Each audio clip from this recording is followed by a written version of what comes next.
blood on his hands, a newborn scream, security footage going viral.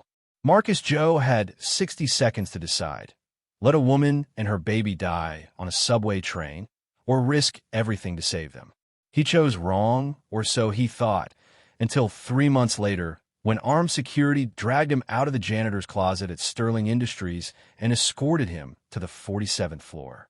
The floor he'd been mopping for minimum wage. The floor he wasn't allowed to visit. The woman he'd saved was sitting behind the CEO's desk, and she was holding a folder with his name on it.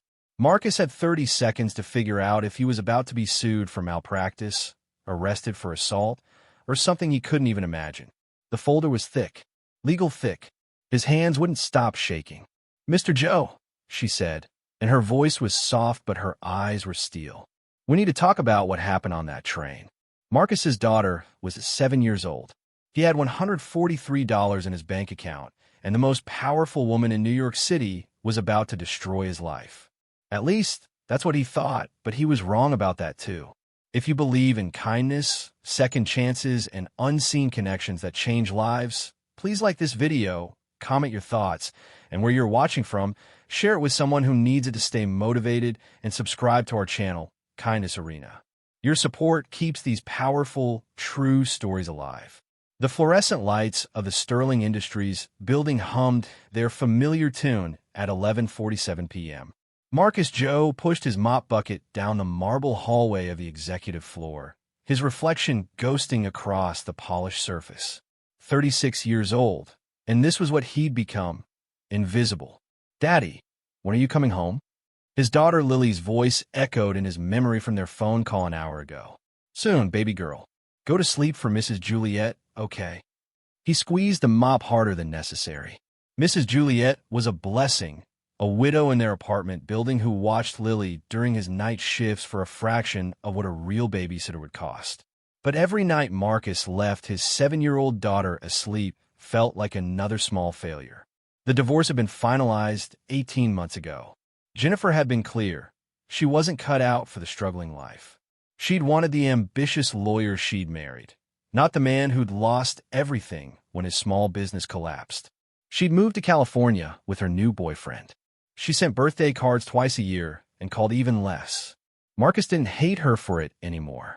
He was too tired to hate anyone.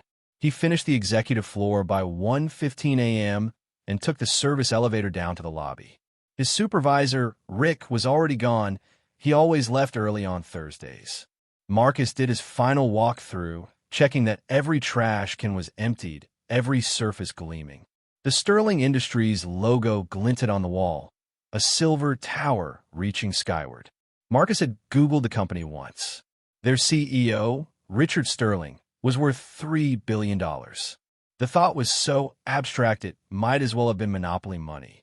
Marcus clocked out at 1:43 a.m. and walked to the subway station. The October air had turned cold, and he pulled his threadbare jacket tighter. The platform was nearly empty, just him, a teenager with headphones, and a man in a rumpled suit sleeping on a bench. The 6 train screeched into the station at 1:52 a.m. Marcus stepped into the last car, his usual spot. The doors were about to close when he heard it. "Wait, hold the door."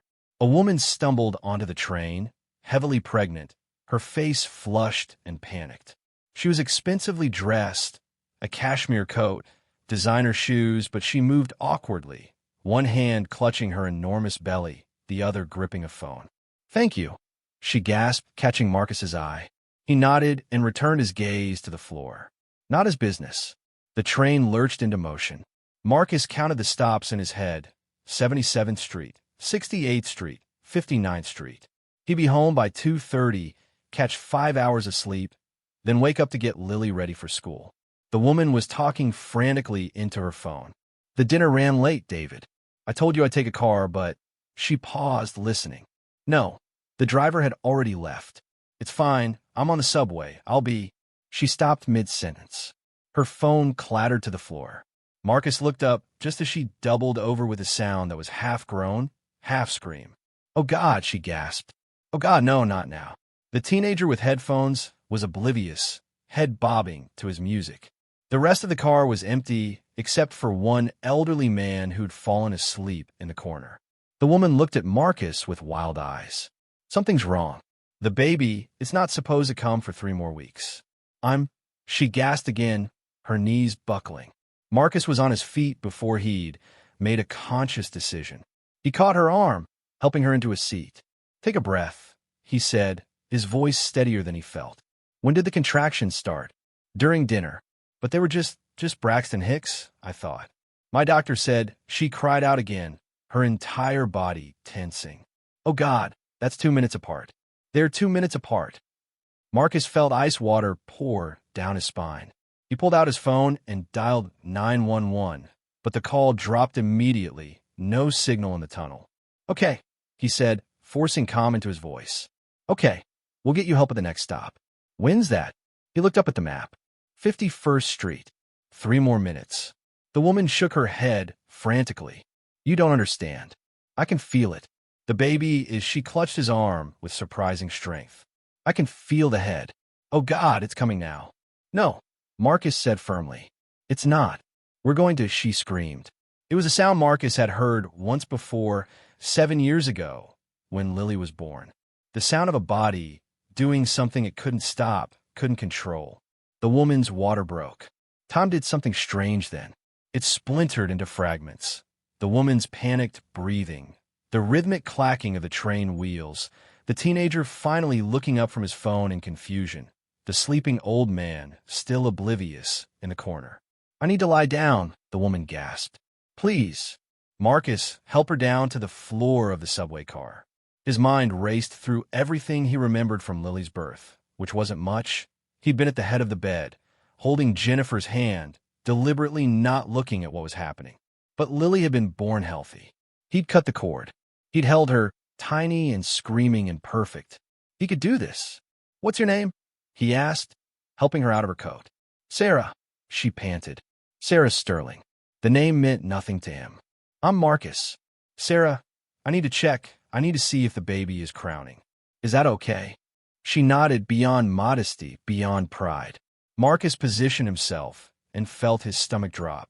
The baby's head was already visible. The next stop, the teenager was saying into his phone. Yeah, a lady's having a baby. I don't know, man. Marcus tuned him out. Sarah, the baby is coming. Right now. Do you understand? We can't wait. I can't, she sobbed. I don't know how to. David should be here. My husband should be. You can, Marcus said firmly, meeting her eyes. You're going to do this. When the next contraction comes, you're going to push. I'm going to catch your baby. Do you understand? She stared at him for a moment, this janitor with tired eyes and cheap clothes, and then she nodded.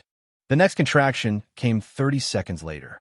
Sarah pushed and screamed and pushed again.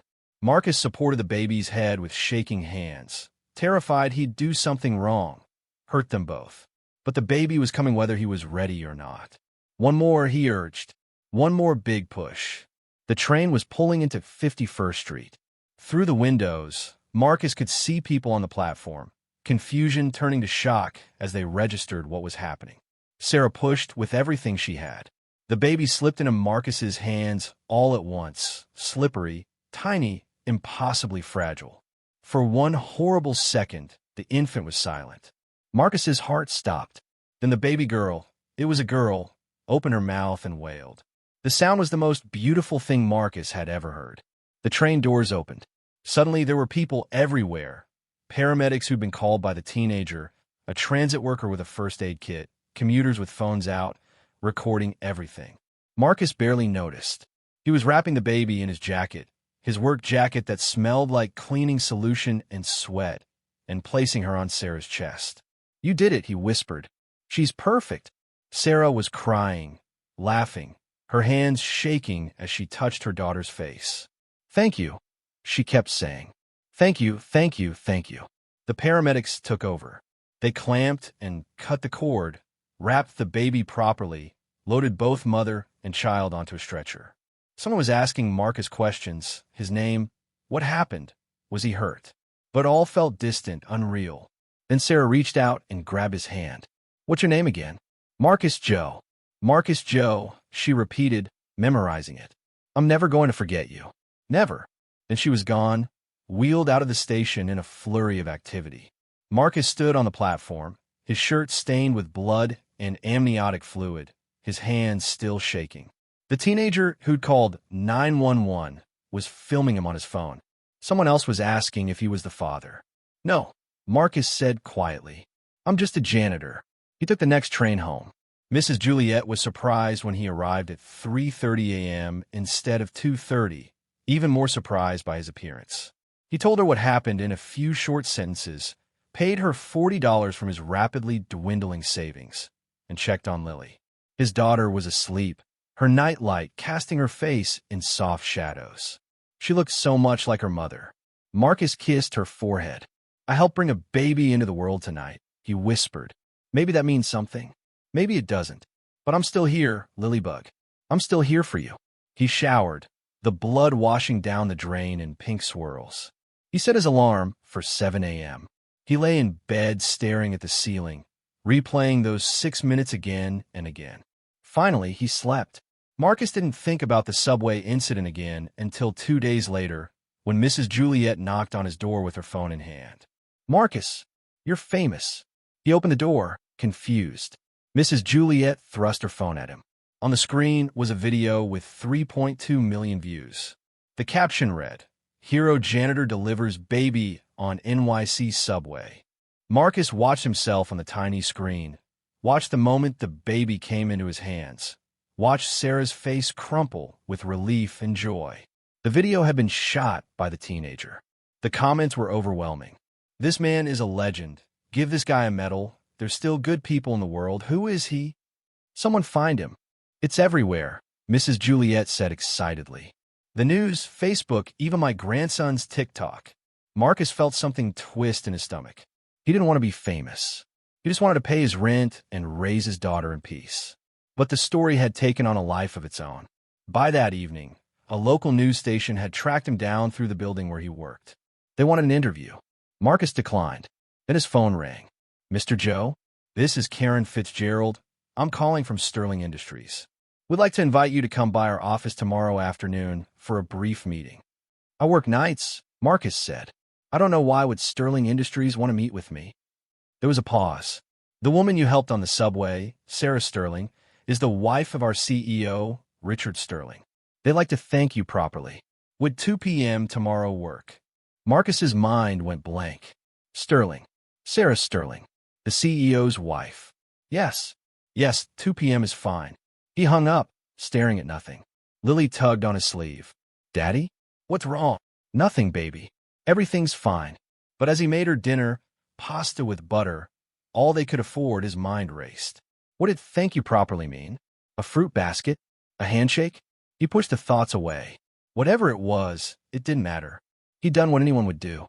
What he hoped someone would do for Lily if she needed help. The next day, Marcus put on his only suit he bought for a job interview that went nowhere 2 years ago. It was slightly too big now. He lost weight from stress and sporadic meals. He dropped Lily at school and took the subway to Midtown. Sterling Industries looked different from the outside in daylight, gleaming and impossible. Marcus had only ever seen it at night through the lens of exhaustion. The lobby was all marble and glass. The receptionist smiled at him. "Marcus Joe. Yes. Please take the executive elevator to the 47th floor. Someone will meet you there." The executive elevator. The one he wasn't allowed to use during his night shifts. The doors opened onto a floor Marcus had mopped 100 times but never really seen. In the daylight, streaming through floor-to-ceiling windows, it was breathtaking, the city spread out like a promise below. A woman in a crisp suit approached. "Mr. Joe, please come with me." She led him down the hall to a conference room.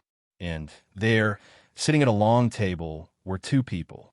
One was a man in his 50s with silver hair and sharp eyes, clearly Richard Sterling himself. The other was Sarah, looking radiant despite having given birth 48 hours ago. She held a pink-wrapped bundle in her arms. "Marcus." Sarah stood carefully, beaming. "You came. I wasn't sure you would. Come here, please. Meet Emma." Emma. They'd named her Emma. Marcus approached slowly. The baby was sleeping, her tiny face peaceful. "She's beautiful," he said quietly. "She is," Sarah agreed. "Thanks to you." She looked at her husband. David, this is Marcus Joe. Marcus, my husband. Richard. Richard stood and extended his hand. His grip was firm. Mr. Joe, I understand I owe you everything. No, sir. Anyone would have done the same. But no one did, Richard said. You did. Please sit. They all sat. Someone brought coffee. Marcus felt surreal, like he'd stepped into someone else's life. Sarah was the one who spoke first. Marcus, we've been trying to find a way to thank you, and we realize that anything we do will feel inadequate. You brought our daughter into the world. How do you repay that? Marcus shifted uncomfortably. You don't need to repay anything. I'm just glad you're both okay. We Googled you, Richard said bluntly. We know you work here, the night shift, janitorial services. We know you're a single father. We know you lost your marketing consultancy during the pandemic. Marcus's face flushed. The idea of them investigating him, seeing all his failures laid bare, was mortifying. We're not trying to embarrass you, Sarah said gently. We're trying to understand, and we want to help. I don't need charity, Marcus said, his pride flaring despite himself. It's not charity, Richard said. It's gratitude and recognition that you've clearly had bad luck, not lack of talent or work ethic. So here's what we'd like to propose. He slid a folder across the table. We'd like to offer you a position at Sterling Industries, Marketing Director, Corporate Communications. The salary is $120,000 a year plus benefits, including full health insurance and a college fund for your daughter. Marcus stared at the folder like it might explode. He couldn't have heard that right. Marketing Director? $120,000? His voice cracked. I haven't worked in marketing in 2 years. I'm not qualified. You ran your own successful consultancy for 5 years, Richard said. Your former clients gave glowing references when we called them. You're creative, dedicated, and clearly excellent under pressure. The smallest smile crossed his face. You also delivered a baby on a moving subway train. I think you can handle a marketing campaign. But Marcus's mind was spinning. This is too much. Listen, Sarah interrupted, leaning forward. Emma stirred in her arms. I know how this looks. Rich people throwing money at a problem to make themselves feel better. But that's not what this is. Marcus, when you helped me, I was terrified. I thought my baby was going to die. I thought I was going to die, and you were calm. You were competent. You were kind. You treated me like a person, not a CEO's wife or a problem to solve. Just a scared woman who needed help. She paused, her eyes shining. Do you know what that's like? Being seen as a person instead of a bank account? You gave me that gift, and now I want to give you something in return. A chance. Not charity. Just a door opening. What you do with it is up to you. Marcus looked down at the folder. Inside was a contract, formal and official. His eyes skimmed the salary, the benefits, the start date, 2 weeks from now. What if I fail? He whispered. Then you fail, Richard said simply. But I don't think you will, and even if you do, you'll have had health insurance for you and your daughter. You'll have rebuilt your resume. You'll have tried. That's more than most people get. Marcus thought about Lily. Thought about her school, which needed books he couldn't afford. Thought about the time she'd asked why they couldn't go to the zoo, to the movies, to the places her friends went. Thought about his own pride, which had kept him applying for jobs that never called back while he mopped floors at night. Pride was expensive. Pride didn't feed your daughter. Okay, he said. Yes. Thank you. Sarah smiled, and it was like sunrise. No, Marcus. Thank you. Marcus's last night's shift at Sterling Industries was surreal. Rick, his supervisor, had heard about the job offer through the company grapevine and was clearly torn between congratulations and resentment. Guess you're moving up in the world, Joe. I guess so. Don't forget us little people, Rick said, only half joking. Marcus looked around at his fellow janitors, people he'd worked alongside for 2 years. They were all tired, all struggling, all one emergency away from catastrophe. The difference between them and him was one random night, one woman on a train. It could have been any of them. It should have been any of them. He gave Rick his 2 weeks' notice and spent his final shifts training his replacement, a quiet man from Honduras who sent money home to his mother. Marcus gave him his locker, his spare uniform, and his best advice about which executives left food in their trash cans that was still good. The guy on 42 always tosses half his sandwich. Still wrapped. I used to take them home for Lily. The man from Honduras nodded, understanding in his eyes. On Marcus's last night, the crew threw him a small party in the break room, cheap cake from the grocery store, warm soda from the vending machine. It was perfect. You deserve this, said Maria, who'd worked there for 15 years. Make us proud. I'll try, Marcus promised. His first day as marketing director was 2 weeks later, on a Monday in November. Marcus wore a new suit, bought with his final paycheck from janitorial services, and painfully expensive, but necessary. Lily had helped him pick out a tie. The blue one, Daddy. It makes you look like a superhero. Now, standing outside Sterling Industries in daylight as an actual employee, not just someone who cleaned up after them, Marcus felt terror and anticipation in equal measure. The elevator ride to the 42nd floor, where the marketing department lived, felt longer than usual. The doors opened onto an open office space, all glass and modern furniture, and people his age typing on expensive computers. A young woman with bright red hair approached. Marcus Joe, I'm Devin, the assistant marketing director. Welcome to the team. Let me show you to your office. Office. He had an office. It was small, barely larger than a closet, but it had a window. A real window with a view of the city. Marcus stood there for a moment, just looking. The team is excited to meet you, Devin was saying. We have our department meeting at 10 a.m. Mr. Richard Sterling usually sits in on the first Monday of each month, so he'll be there today. I'll come get you at 9:55, okay?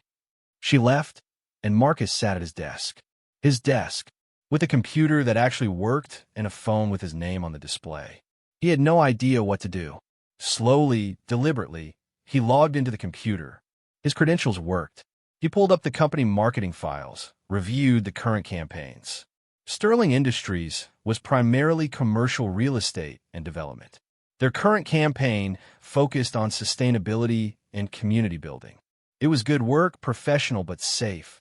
Marcus spent the next hour immersing himself in it, making notes, feeling the old instincts dormant for 2 years start to wake up. At 9:55, Devin knocked on his door.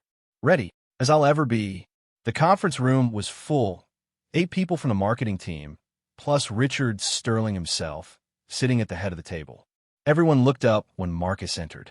Everyone, this is Marcus Joe, our new marketing director, Devin announced. Marcus, let me introduce the team. The names blurred. Marcus shook hands, smiled, and tried to project confidence he didn't feel. Then he took his seat, second from the head of the table, directly across from Devin. Richard Sterling was watching him. Not obviously, but Marcus felt the weight of that attention. The meeting proceeded through standard business. Metrics from the previous month, upcoming campaigns, budget discussions. Marcus stayed quiet, listening, learning the rhythms of the team. Then Richard spoke. Marcus, you've had time to review our current materials. Initial thoughts. 8 pairs of eyes turned to him. Marcus took a breath. The work is excellent, he said carefully. Professional, on-brand, effective. But it's also expected. Every real estate development company in New York is selling the same thing. Sustainability, community, modern living. You're competing for attention in a crowded market with the same message. The room was very quiet. Devin looked intrigued. A man named James looked defensive. Richard leaned forward slightly. What would you do differently? This was the moment. Marcus could play it safe, defer to the people who'd been here longer. Or he could take the chance Sarah had talked about. He pulled out his notes. Sterling Industries has been around for 60 years. That's not a liability, it's an asset. While your competitors are chasing trends, you have something they don't. Legacy. History. I'd build a campaign around that. Built to last, showing how Sterling buildings from the 1960s are still standing, still thriving, still cornerstones of their communities. Contrast that with trendy developments that'll look dated in 5 years. He clicked open a file on his laptop. He'd worked until 2 a.m. creating a mock-up, just in case. We interview people who've lived in Sterling buildings for decades. The doorman who's been there since 1985. The family business that's operated out of a Sterling commercial space for 3 generations. We make it personal, human, authentic, and we show not tell that Sterling doesn't just build buildings. You build institutions. The silence stretched. Then Richard smiled. Develop it, he said. Full proposal by end of week. James, you'll work with Marcus on this. I want to see it. The meeting continued, but Marcus barely heard it over the pounding of his heart. He'd done it. He contributed something real. After the meeting, Richard stopped Marcus in the hall. Sarah asks about you constantly. She'd love to have you and your daughter over for dinner sometime. Would that be all right? Marcus thought about Lily meeting a billionaire CEO. She'd love that. But Mr. Sterling, why me? Really? You could have given me a check and been done with it. Richard studied him for a long moment. You want the truth? We did background checks on you. Very thorough ones. Do you know what we found? Marcus shook his head. When your business collapsed, you had 3 employees. You paid them their final month's wages out of your personal savings money you needed for your own bills. You didn't have to do that. It bankrupted you. But you did it anyway because it was right. Richard paused. That's not about qualifications or degrees, Marcus. That's about character, and character is the one thing you can't teach. He walked away, leaving Marcus standing in the hallway, fighting back tears. The first 3 months were brutal. Marcus worked 12-hour days learning the business, rebuilding skills gone rusty, proving himself to a team that ranged from supportive, Devin, to skeptical, James, who'd wanted the director position himself. He took Lily to school, went to work, came home exhausted, helped with homework, and collapsed in a bed only to do it again. But he was good at the work. Better than good. The Built to Last campaign launched in February and immediately gained traction. The stories resonated, particularly one about a Dominican family that had run a restaurant in a Sterling building for 40 years, surviving recessions and gentrification. The campaign won an industry award. Marcus's team threw a celebration. Even James grudgingly admitted it was brilliant. At home, things were better too. Lily had new clothes that fit, a bicycle, books, so many books. They'd moved to a bigger apartment in a better neighborhood with good schools. For the first time in years, Marcus wasn't constantly calculating pennies. He'd also reconnected with Lily's mother. Jennifer called more often now, still not enough, but more. Marcus tried not to be bitter. Maybe she hadn't wanted poverty. Maybe that was fair. In April, Sarah and Richard invited them to dinner at their brownstone. Lily was terrified and excited in equal measure. What if I say something dumb? She whispered in the car. Then you say something dumb? Marcus told her. They're just people, Lilybug. Rich people, but still people. The Sterling home was beautiful but not ostentatious, warm and lived in, with Emma's toys scattered across the expensive rug. Sarah answered the door with Emma on her hip, now 6 months old and grinning. Lily, we're so glad you're here. Emma's been waiting to meet you. Lily's fear evaporated. Within minutes, she was on the floor, making Emma laugh. Marcus and Richard ended up in the kitchen, where Richard was surprisingly competent at making pasta. Sarah taught me, Richard admitted. She said if I was going to run a company, I should at least be able to feed myself. They ate dinner together, pasta, salad, bread, and it felt shockingly normal. Sarah told stories about Emma's latest achievements, rolling over, grabbing her toes. Richard asked Lily about school. Lily told them about her science project with the enthusiasm of a child who finally had materials to make her volcanoes actually erupt. After dinner, while the girls played, Sarah pulled Marcus aside. How are you? Really? Marcus considered lying, saying everything was perfect, but Sarah's eyes were too knowing. I'm terrified I'm going to screw this up, he admitted. That one day you'll realize you made a mistake, that I'm just a janitor playing dress-up in an office. Marcus! Sarah's voice was firm. Do you know what imposter syndrome is? Yeah. Everyone feels it. Richard felt it when he took over the company from his father. I felt it when I became a mother. The difference is some people have safety nets and some don't. You've been working without a net for so long, you forgot what it's like to take risks. But you're not playing dress-up. You're doing the job. Better than most people we've hired, according to Richard. He said that. He did. Also, he's terrible at expressing emotions, so I'm translating, he's proud of you. We both are. Marcus felt that tightness in his chest again, the one that meant tears weren't far away. You gave me my life back. I don't know how to thank you for that. You already did, Sarah said simply. You gave me my daughter. We're even. But they weren't, Marcus thought. They'd never be even. But maybe that was okay. Maybe some debts weren't meant to be repaid, just paid forward. 1 year after Emma's dramatic entrance into the world, Sterling Industries threw a party, ostensibly to celebrate the company's 60th anniversary. But everyone knew it was really about Emma's first birthday. The event was held in one of Sterling's newest buildings, a glittering tower in Brooklyn with a rooftop garden. The entire company was invited, from executives to janitors. Marcus brought Lily, who wore a new dress and couldn't stop spinning to make it twirl. The party had beautiful, tasteful decorations, excellent food, and a jazz band playing soft background music. Emma, in a tiny dress covered in frosting, was the center of attention. Marcus found himself at the edge of the crowd, watching. Richard appeared beside him with 2 glasses of champagne. You did good work on this building's marketing, Richard said, handing Marcus a glass. The residential units sold out before construction finished. Thanks. The neighborhood's story told itself. We just highlighted it. They stood in comfortable silence for a moment. Then Richard said, I'm promoting Devon. She's taking over your position. Marcus felt his stomach drop. You're firing me? What? No. God, no. I'm terrible at this. Richard ran a hand through his hair. Marcus, you're being promoted. Vice President of Marketing. You'll oversee the entire department, plus expansion into 3 new markets we're considering. Substantial raise, full equity package. Unless you don't want it. Marcus started laughing. He couldn't help it. The roller coaster of fear to relief to joy was too much. I want it, he managed. Yes. Thank you. Stop thanking me. You earned it. Richard clinked his glass against Marcus's. To opportunities. To opportunities, Marcus echoed. Across the room, Sarah was holding Emma, pointing things out to her. Lily had joined them, making funny faces to make Emma laugh.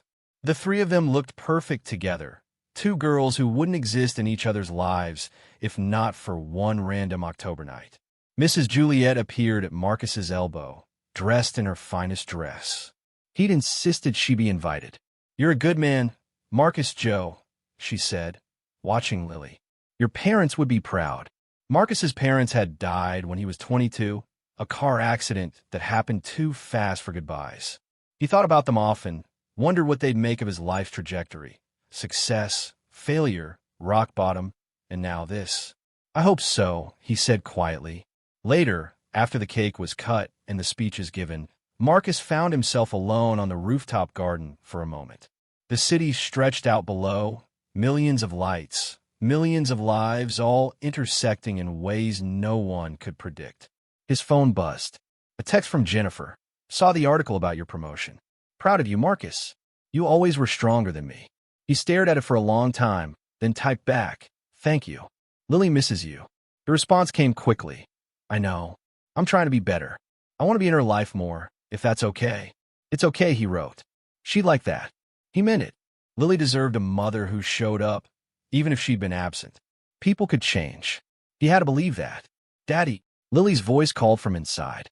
Sarah wants to take a picture with us. Marcus pocketed his phone and headed back to the party. Sarah had Emma in her arms and insisted Marcus and Lily stand with them. Richard took the photo on his phone. Perfect, Sarah declared, looking at the screen. Emma's first birthday, and the family that brought her into the world. Family. The word settled over Marcus like a warm blanket. As the party wound down and guests started leaving, Marcus helped the janitorial staff clean up. Old habits die hard. One of them, a young woman he didn't recognize, looked at him curiously. Aren't you the VP? She asked. Yeah, Marcus said, picking up abandoned champagne glasses. But I used to do your job. Seems wrong not to help. She smiled at that. My supervisor said you're one of the good ones. Marcus thought about Rick, about Maria, about the man from Honduras who'd taken his locker. Tell your supervisor I said hi and tell him. He paused, trying to find the right words. Tell him people see him. The work matters. I will. In the car on the way home, Lily fell asleep against his shoulder, exhausted from the party. Marcus watched the city pass by the windows, the same route he'd taken on the subway a year ago. So much had changed, but some things stayed the same. He was still a single father, still trying his best, still terrified of failing. The difference was, now he had hope, community, opportunity, and a reminder that kindness, the simple act of staying instead of running, could change everything. Marcus carried Lily up to their apartment. Mrs. Juliet had left a note on the door. "Proud of you, me, Joe." Inside, he tucked Lily into bed. She stirred slightly. "Daddy." "Yeah, baby." Today was the best day ever. Marcus kissed her forehead. "Yeah, it really was." He cleaned up the apartment, packed Lily's lunch for tomorrow, and set his alarm. Normal things. Dad things. Before bed, he checked his phone one more time. A photo from Sarah. Him and Lily and Emma and Sarah, all smiling, all together. The caption read, "A year ago today, a stranger became family. Thank you for everything, Marcus." Marcus saved the photo. Then he opened his notes app and wrote, "Things I learned this year. Luck matters, but so does showing up. Pride is expensive. Humility is free. A life can change in 6 minutes. Kindness compounds. Family isn't just blood. It's who shows up when things are hard. Second chances are rare. Don't waste them. The distance between rock bottom and redemption is shorter than you think.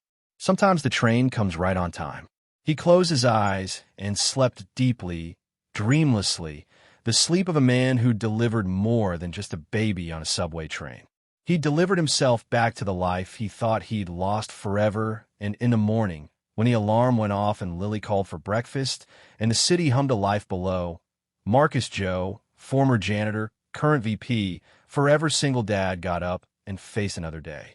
Not because it was easy, but because he'd learned the most important lesson of all. You stay. Even when you're scared, even when you don't know what you're doing, even when running would be easier.